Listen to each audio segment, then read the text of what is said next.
Capítulo 3 Educação obrigatória nos Estados Unidos. Capítulo 3.1 O desenvolvimento da educação obrigatória. Talvez algumas pessoas possam sentir que a identificação da educação obrigatória como a tirania não pode ser aplicada a um país livre como os Estados Unidos. Pelo contrário, o espírito e a história da educação obrigatória na América do Norte apontam para muitos perigos semelhantes. Na maioria das colônias americanas, a educação era de tradição inglesa, isto é, educação paterna voluntária, como as escolas públicas sendo apenas aquelas estabelecidas para famílias pobres, livres para fazer uso das instalações. Este sistema se originou nas colônias centrais e sulistas. A exceção crucial foi a Nova Inglaterra, a centelha do sistema coletivista educacional nos Estados Unidos. Em contraste com as outras colônias, a Nova Inglaterra foi dominada pela tradição calvinista entre os puritanos ingleses que se estabeleceram em Massachusetts e, depois, nas outras colônias da Nova Inglaterra. Os impiedosos e ascetas puritanos que fundaram a colônia da Baía de Massachusetts estavam ansiosos para implantar o plano calvinista de educação obrigatória com a finalidade de assegurar a criação de bons calvinistas e suprimir qualquer dissidência possível. Apenas um ano após o estabelecimento do primeiro conjunto de leis particulares, a colônia da Baía de Massachusetts promulgou, em 1642, uma lei de alfabetização obrigatória para todas as crianças. Além disso, sempre que os funcionários públicos julgassem que os pais ou responsáveis eram inaptos ou incapazes de cuidar apropriadamente das crianças, o Estado poderia tomar as crianças e torná-las aprendizes dos indicados estatais, que iriam dar a elas a instrução necessária. A Lei de 14 de junho de 1642 era notável, porque era o estabelecimento da primeira educação compulsória no mundo de fala inglesa. Merece, portanto, a criação de alguns detalhes. Por mais que a educação das crianças tenha benefício singular e vantagem para qualquer comunidade, e considerando que muitos pais e mestres são muito indulgentes e negligentes de seu dever, fica ordenado que os oficiais eleitos de cada cidade devem ter olhos vigilantes sobre seus vizinhos, para observar primeiro que ninguém sofra barbárie em suas famílias, como não se esforçar para ensinar, por si mesmos ou por outros, suas crianças e aprendizes.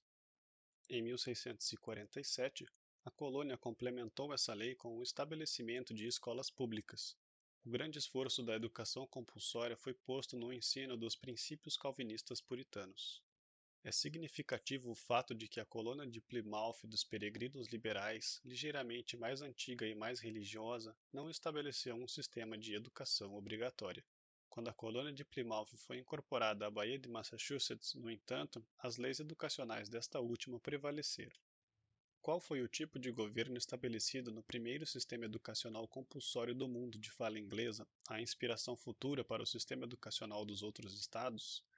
O espírito do governo foi o absolutismo calvinista. Todos na colônia eram forçados a frequentar a igreja congregacional. Além disso, nem todos eram qualificados como membros. Apenas os membros da igreja, porém, podiam votar nas eleições estaduais. Os princípios desse governo teocrático foram o da ordem, com os superiores e os inferiores colocados em seus lugares.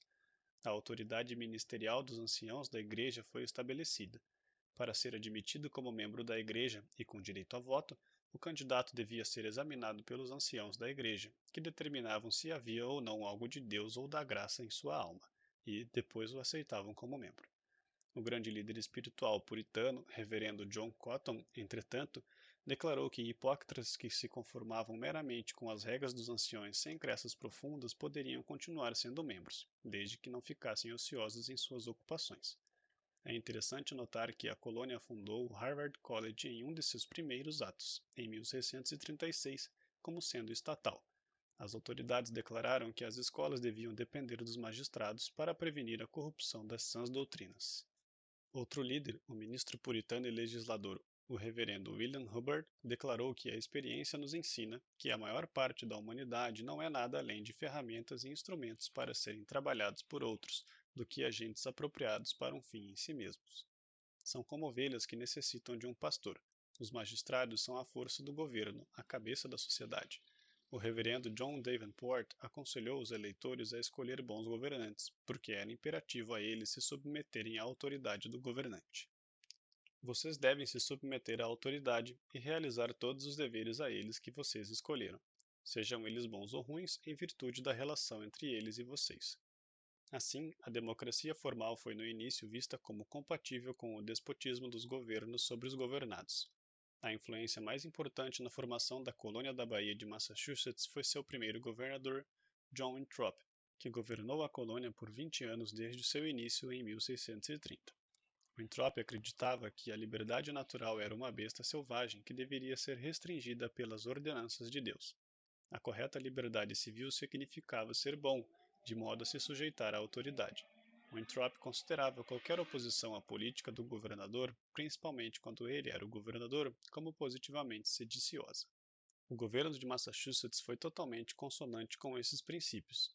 Os hereges e as supostas bruxas foram perseguidos e caçados, e a severidade puritana e total submissão foram impostas em quase todas as áreas da vida. Dissidentes como Roger Williams e Anne Hickson tiveram de deixar a colônia. Os puritanos logo se espalharam para outros estados e Connecticut foi governada com o mesmo espírito. Rhode Island, no entanto, era mais liberal, e não foi coincidência que Rhode Island foi a exceção, na Nova Inglaterra, na criação de um sistema de escolas estatais durante o período colonial. Durante o século XVIII, a severidade religiosa colonial gradualmente enfraqueceu seu domínio sobre a comunidade. Mais seitas surgiram e floresceram. Massachusetts e Connecticut, entretanto, decretaram leis repressivas contra os Quakers, proibindo-os também de abrir escolas. Além disso, Connecticut, numa vã tentativa de suprimir o movimento Nova Luz, decretou uma lei em 1742 proibindo-os de abrir qualquer escola. Os motivos que eles podiam tender a formar jovens em princípios e práticas, e introduzir distúrbios que poderiam ter consequências fatais para a paz pública e bem-estar dessa colônia. Algumas motivações para a doutrinação religiosa e educação obrigatória no período colonial eram econômicas. Como muitos dos senhores acreditavam que seus servos eram menos propensos a serem independentes e dar problema quando imbuídos com o catecismo e a Bíblia puritana, os servos eram praticamente obrigados a serem instruídos. Finalmente, a Guerra Revolucionária interrompeu todo o sistema educacional e os estados independentes estavam prontos para um recomeço. Os novos estados lidaram com o problema praticamente da mesma forma que haviam feito enquanto colônias. Novamente, Massachusetts abriu o caminho estabelecendo a educação compulsória, que suas leis coloniais já tinham fornecido.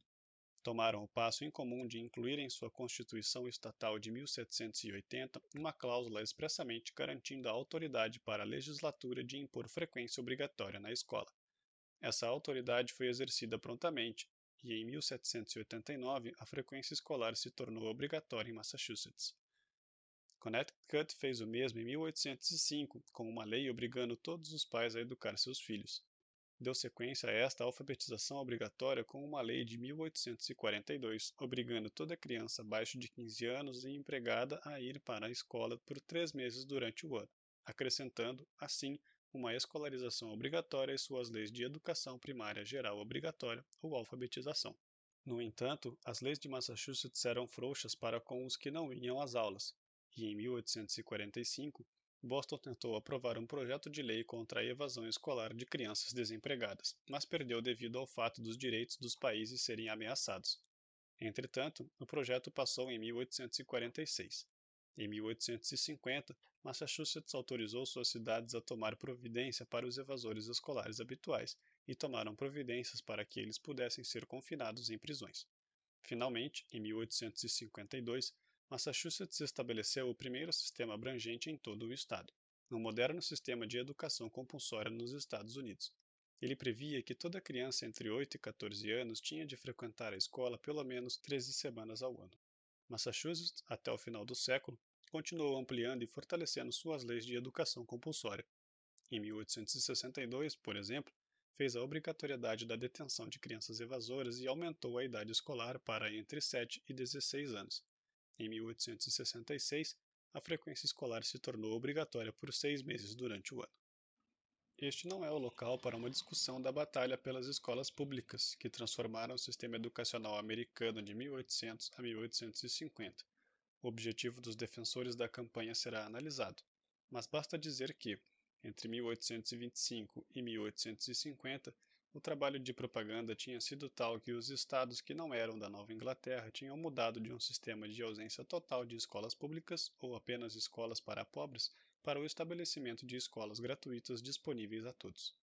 Além disso, o espírito das escolas havia mudado da filantropia para com os pobres para algo que todas as crianças eram induzidas a frequentar. Em 1850, cada estado tinha uma rede de escolas públicas gratuitas. Em 1850, todos os estados tinham escolas públicas, mas apenas Massachusetts e Connecticut impuseram a coerção. O movimento pela escolaridade obrigatória conquistou toda a América no final do século XIX. Massachusetts começou a marcha e os outros estados o seguiram, principalmente nas décadas de 1870 e 1890. Em 1900, quase todos os estados estavam impondo a frequência obrigatória. Parecia ter havido muito pouco debate sobre a questão da escolaridade obrigatória. Podemos apenas imaginar a razão para a negligência de uma questão fundamental, uma negligência que é evidente, além disso, em toda a história da educação. Pode muito bem ser porque os educacionistas profissionais sabiam que a questão podia ser delicada se o tema fosse excessivamente enfatizado no debate público.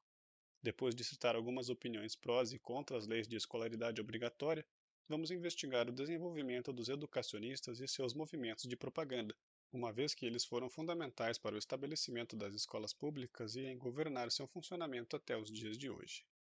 Capítulo 3.2 Argumentos a favor e contra a compulsoriedade nos Estados Unidos. A tradição individualista sobre essa questão foi bem apresentada no início do século XIX por Thomas Jefferson. Apesar de ser um ardente defensor das escolas públicas para ajudar os pobres, Jefferson diretamente rejeitou a compulsão. É melhor tolerar o caso raro de um pai recusando deixar seu filho ser educado do que chocar os sentimentos e ideias comuns pelo transporte e educação forçados da criança contra a vontade do pai. Similarmente, um companheiro de Virgínia daquele mesmo período alertou contra qualquer transferência dos direitos dos pais para o governo, comprometendo assim a relação vital entre o pai e filho. No final do século XIX, no entanto, a tradição individualista tinha diminuído drasticamente. Em apoio à educação obrigatória, um relatório foi preparado por um dos grupos de educacionistas profissionais, a Associação Pública de Educação da Filadélfia, em 1898. Ficou resolvido que, enquanto houver pais ignorantes ou egoístas, a coerção deve ser usada a fim de salvaguardar os direitos da criança. O relatório reclamou que a Lei de Educação Obrigatória da Pensilvânia de 1885 ainda não estava em vigor na cidade da Filadélfia e recomendou que vigorasse. Indicou que uma das principais forças para essas leis veio do nascente movimento sindical. O relatório elogiava grandemente o sistema prussiano de passado de frequência obrigatória. Elogiou Massachusetts e a Prússia pelos seus sistemas de apenas permitir a escolarização em escolas privadas quando elas cumprem as exigências impostas pelo comitê escolar do governo. Também foi elogiado o fato de Massachusetts e Nova York terem criado escolas para os que matavam aulas, Trout Schools, e se os pais se recusassem a dar permissão para seu filho ser enviado para lá, os tribunais poderiam interná-lo na instituição. O espírito dos educacionistas profissionais é indicado em algumas das declarações contidas nesse relatório. Assim, um educador do Brooklyn criticou o sistema existente que, no dia 31 de junho de cada ano, perdoava crianças que não compareciam às aulas e defendeu que a sentença fosse estendida indefinidamente até uma evidência de melhoria ser mostrada, ou até que a idade escolar da criança tenha passado. Em outras palavras, completa a apreensão e encarceramento de jovens que evadissem aulas. A superintendente de uma escola de Newburgh, Nova York, declarou que as crianças acima de 14 anos que não frequentaram a escola e que, portanto, passaram da idade para a compulsão, deveriam ser forçadas a frequentar escolas para trabalhos manuais, música ou exercícios militares. A Prússia também era o ideal para um proeminente jornal que apoiava a educação obrigatória. O influente New York Sun declarou que as crianças deviam ter educação e que elas deveriam ser obrigadas a recebê-la do Estado. Elogiou a Universidade do Sistema Educacional da Prússia e outros estados germânicos. Em 1872, o secretário B.G. Northup, do Conselho de Educação do Estado de Connecticut, considerou que era autoevidente as crianças terem o direito sagrado à educação e que crescer em ignorância era um crime. Vimos na primeira sessão que todos, inclusive os analfabetos, obtenham conhecimento e a educação, mesmo se não forem formalmente instruídos. O principal corpo educacionista, a Associação Educacional Nacional, National Education Association, se decidiu na reunião de 1897 em favor das leis estatais de frequência obrigatória. Assim, vemos que os educacionistas profissionais eram a força principal, ajudados pelos sindicatos, na imposição da educação obrigatória nos Estados Unidos. Houve uma onda de oposição à educação obrigatória no início da década de 1890, mas naquele momento o movimento já estava rumo a uma vitória clara.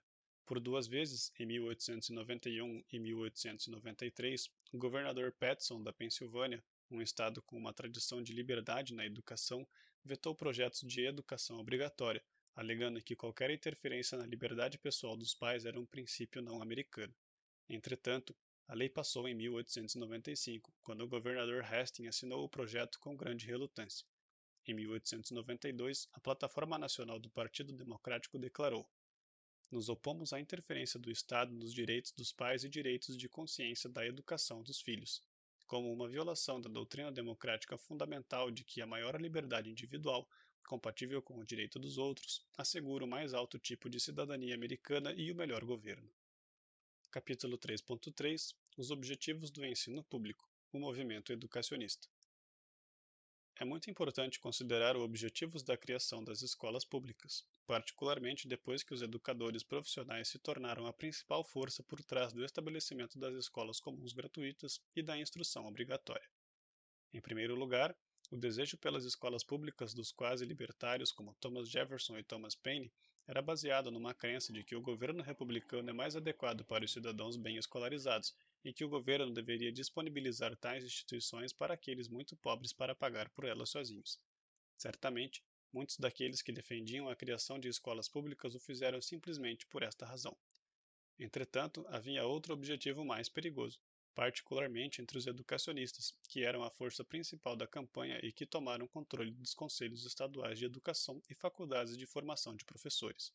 Já em 1785, o reverendo Jeremy Belknap, pregando diante da Corte Geral de New Hampshire, defendeu educação igual e obrigatória para todos, enfatizando que as crianças pertenciam ao Estado e não a seus pais. O influente Benjamin Rush queria uma educação geral para estabelecer uma nação uniforme, homogênea e igualitária. A doutrina de obediência ao Estado foi o primeiro objetivo do pai do sistema de escolas públicas na Carolina do Norte, Archibald D. Murphy. Em 1816, Murphy planejou um sistema de escolas estatais na seguinte maneira: todas as crianças serão ensinadas nelas. Nestas escolas, os preceitos de moralidade e religião devem ser inculcados e hábitos de subordinação e obediência de ser formados.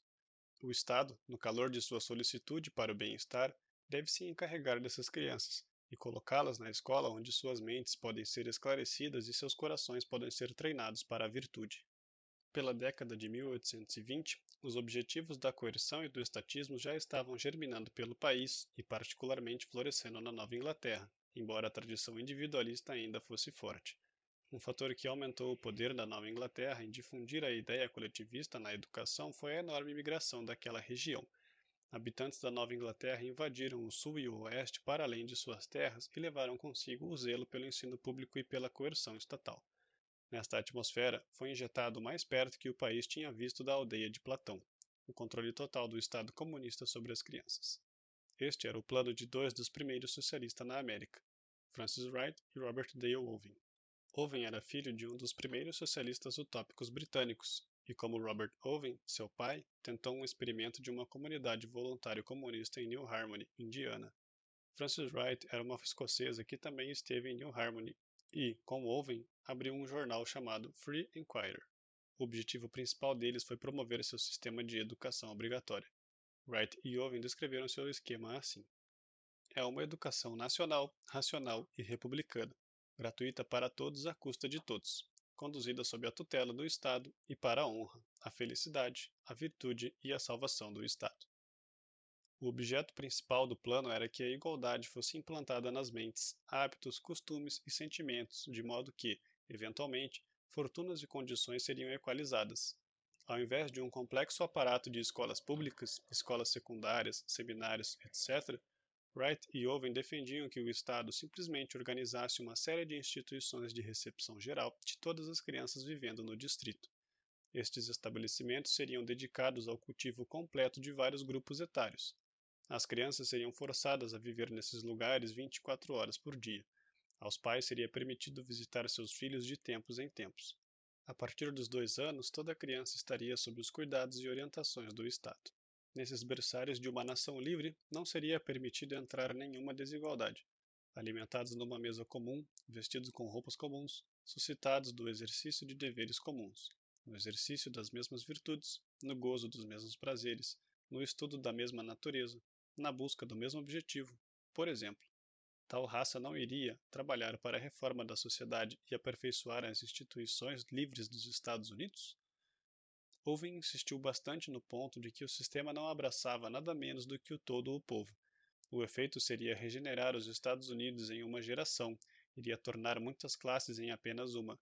Francis Wright revelou nitidamente o objetivo do sistema, convocando o povo para derrubar uma aristocracia endinheirada e uma hierarquia sacerdotal. O presente é uma luta de classes. Assim, vemos que o novo elemento foi introduzido no uso da educação obrigatória a favor de um absolutismo estatal.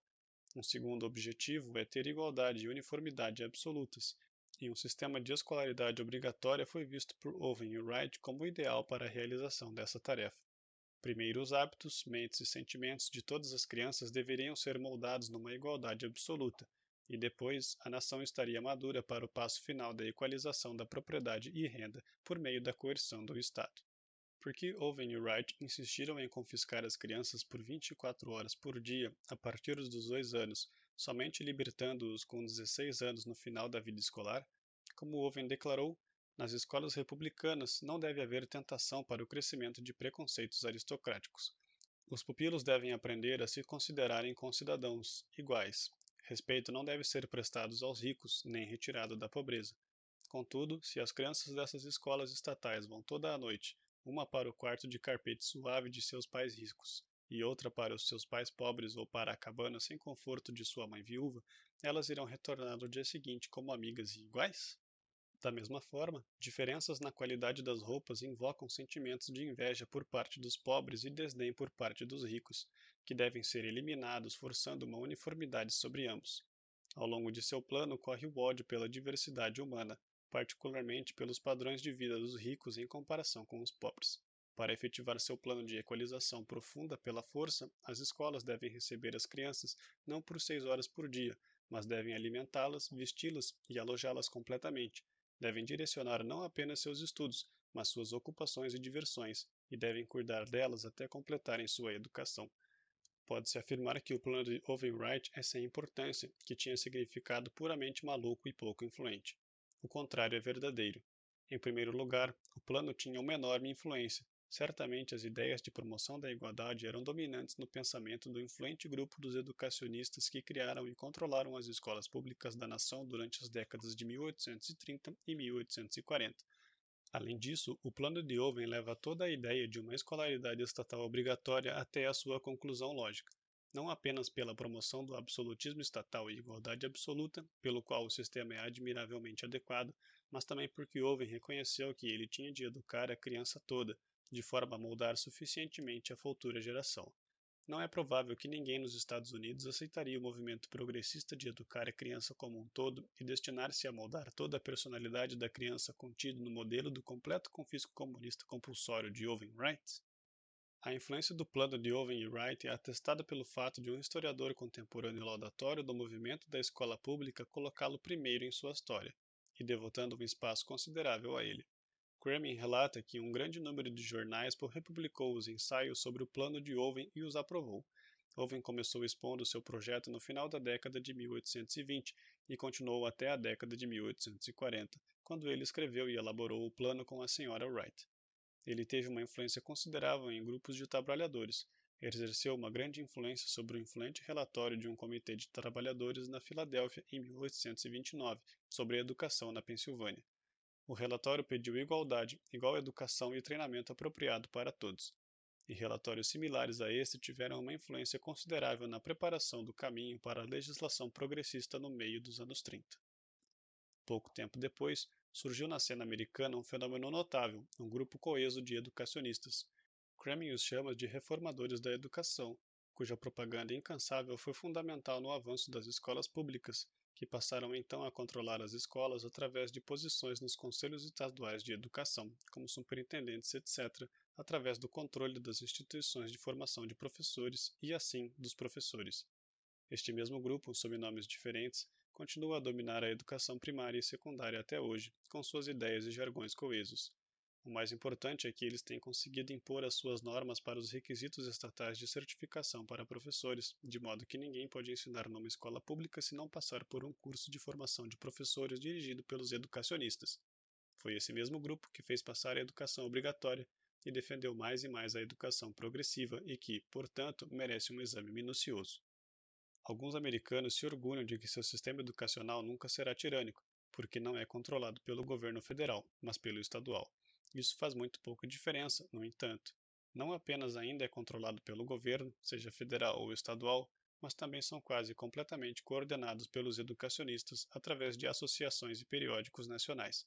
Na verdade, portanto, o sistema escolar é controlado nacionalmente e centralizadamente, e o controle federal formal seria apenas a etapa culminante na campanha para a conformidade e controle nacionais. Outra fonte importante de tirania e absolutismo no sistema educacional é o fato de que os professores estão sob funcionalismo público. Como resultado, uma vez passado o exame formal, que tem pouca relação com a competência de ensino efetivo, e decorrido pouco tempo, o professor está na folha de pagamento pública e impingindo as crianças pelo resto de sua vida profissional. A burocracia do governo tem fomentado o funcionalismo público como uma ferramenta extraordinariamente poderosa de fortalecimento e dominação permanente. A tirania por maioria de votos pode ser bastante desagradável, mas pelo menos se os governantes estão sujeitos ao controle democrático, precisam agradar a maioria dos eleitores.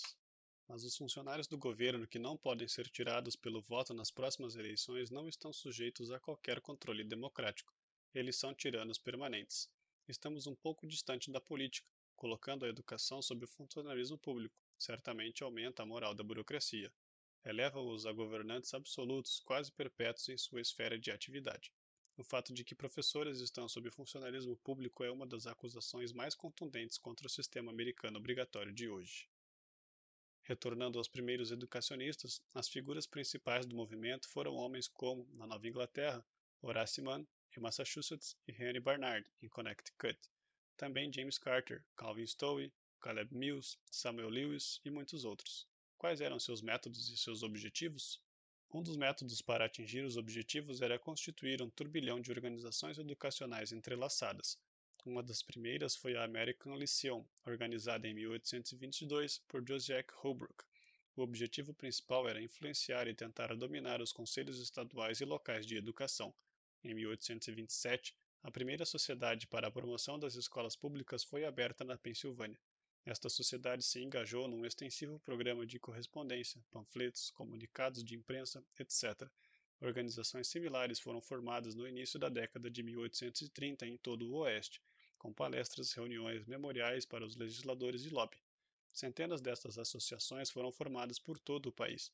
Uma das principais foi a American Institute of Instruction, criada na Nova Inglaterra em 1830. As reuniões anuais e documentos deste instituto foram um dos principais centros de intercâmbio e de movimentos educacionistas. Em segundo lugar, os educacionistas formaram periódicos educacionais às dúzias, através dos quais os princípios de liderança foram disseminados para os seguidores.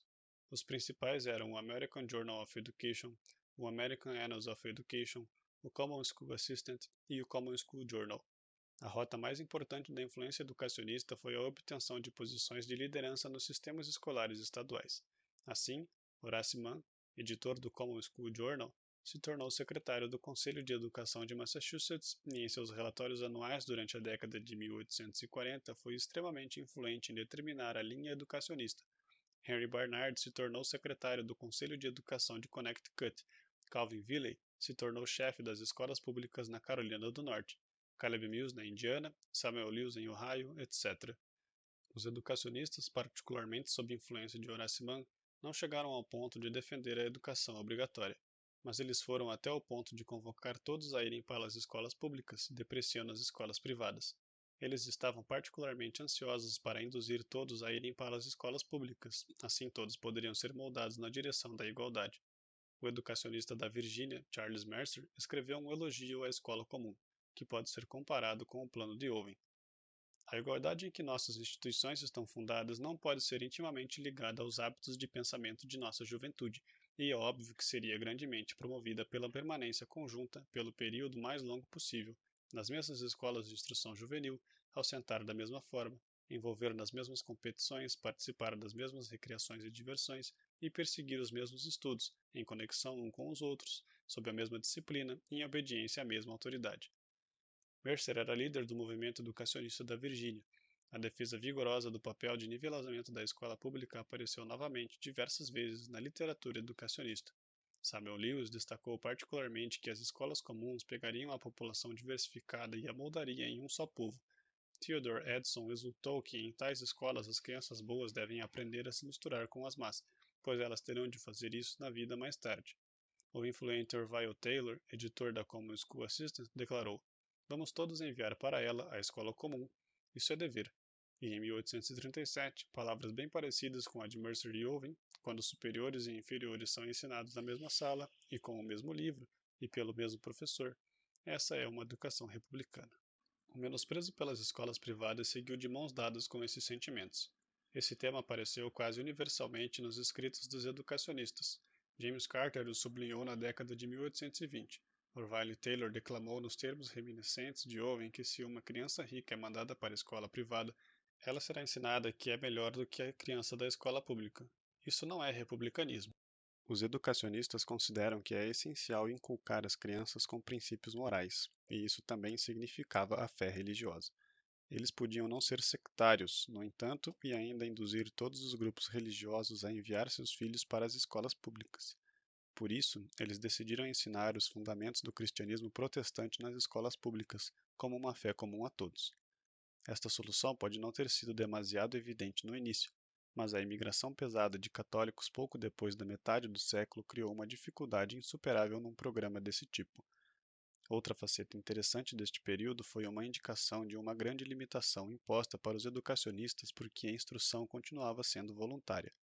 Como os pais podiam escolher enviar ou não seus filhos para as escolas públicas, a burocracia do ensino não poderia ter pleno domínio, os pais ainda estavam no controle.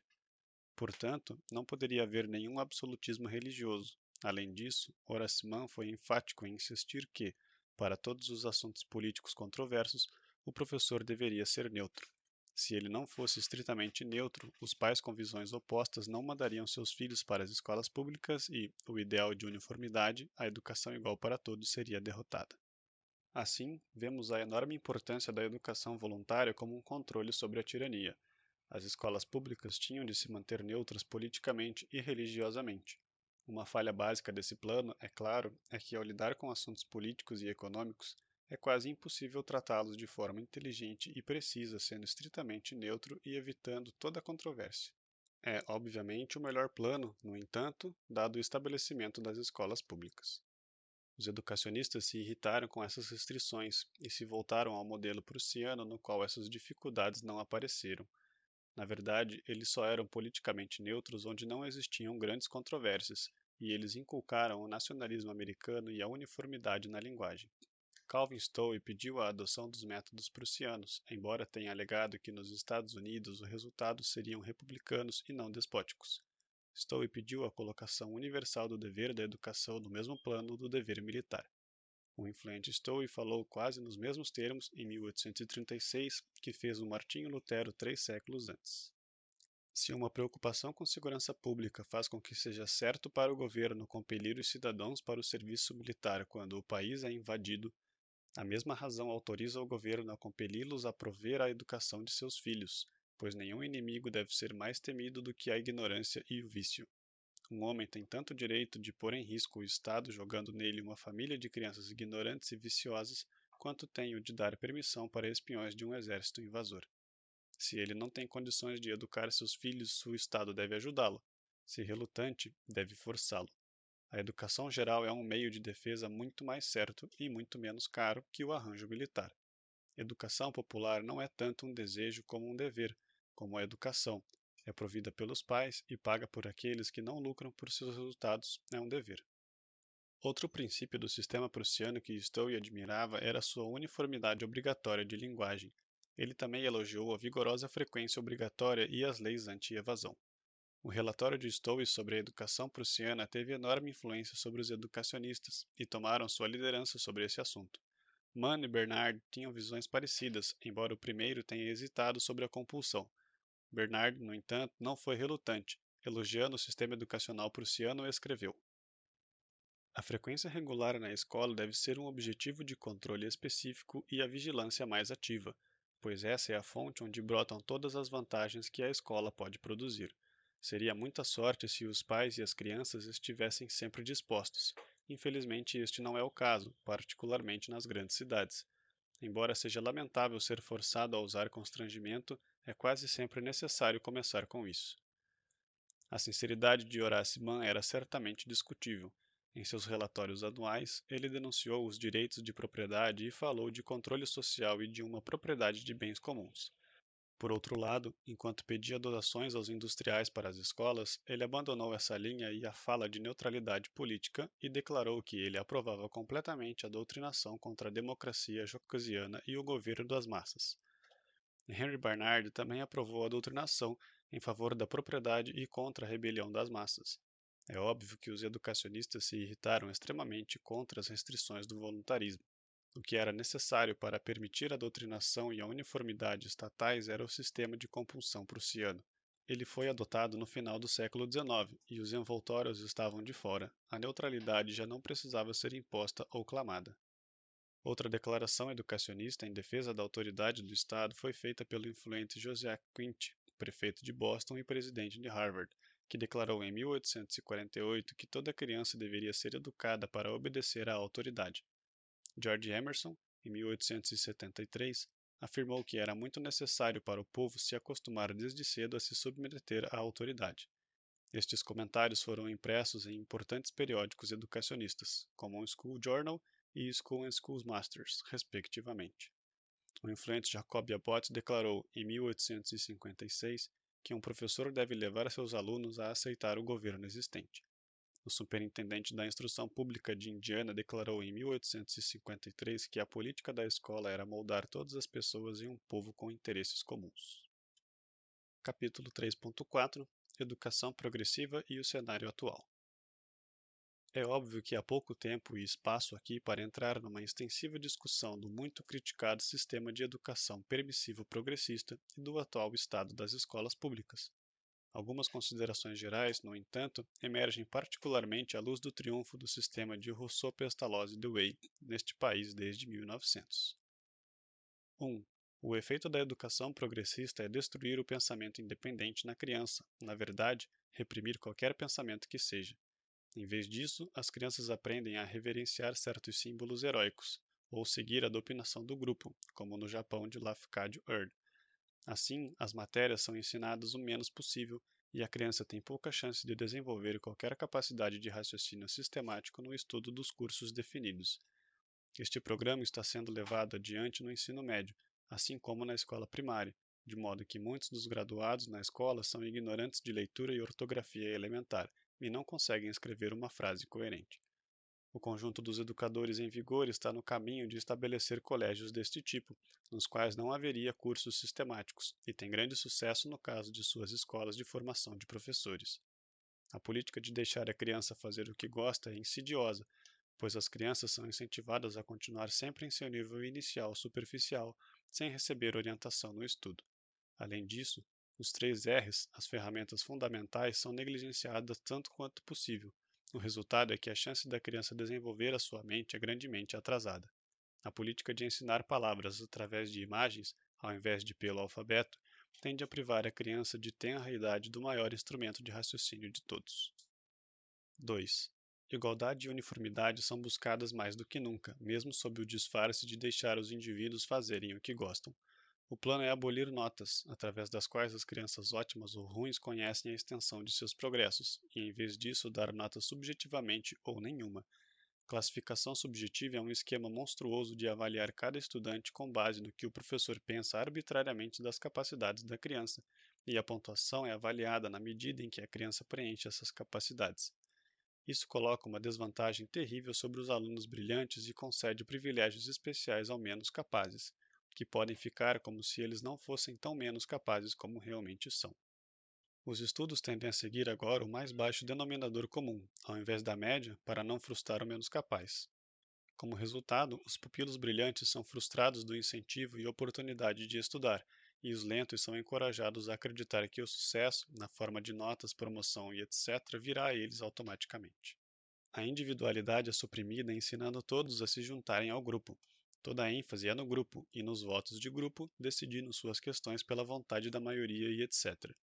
Como resultado, as crianças são ensinadas a buscar a verdade na opinião da maioria e não em sua própria investigação independente, ou na inteligência dos melhores em cada campo. As crianças são preparadas para a democracia sendo levadas a discutir eventos atuais, sem antes aprender os assuntos sistemáticos, política, economia e história, que são necessários a fim de discuti-los. O efeito avestruz é substituir slogans de opinião superficial por pensamento individual ponderado, e a opinião é a do menor denominador comum do grupo. É claro que um dos maiores problemas vem dos grupos dos mais lerdos. Os educacionistas progressistas viram que não se pode ensinar ao mais lerdo assuntos difíceis ou, de fato, assuntos simples. Ao invés de chegarem à conclusão lógica de abandonar a educação obrigatória para os não educáveis, eles decidiram levar a educação para o nível mais baixo, para que os mais lerdos pudessem absorvê-la, de fato, avançar para a eliminação completa das disciplinas ou pontuação. 3. A ênfase em frescuras, educação física, jogos e numerosos cursos triviais. Novamente tem o efeito de ser compreensível para o mais tapado e, portanto, assegurar a instrução completamente igual para todos. Além disso, quanto mais esses assuntos são enfatizados, menos espaço há para o pensamento sistemático. 4. A ideia que a escola deve não apenas ensinar disciplinas, mas deve educar toda a criança em todas as fases da vida, é obviamente uma tentativa de arrogar para o Estado todas as funções do lar. É uma tentativa de realizar a modelagem da criança sem realmente confiscá-la, como nos planos de Platão e Owen. 5. Inquestionavelmente, o efeito de tudo isso é fomentar a dependência do indivíduo ao grupo e ao Estado.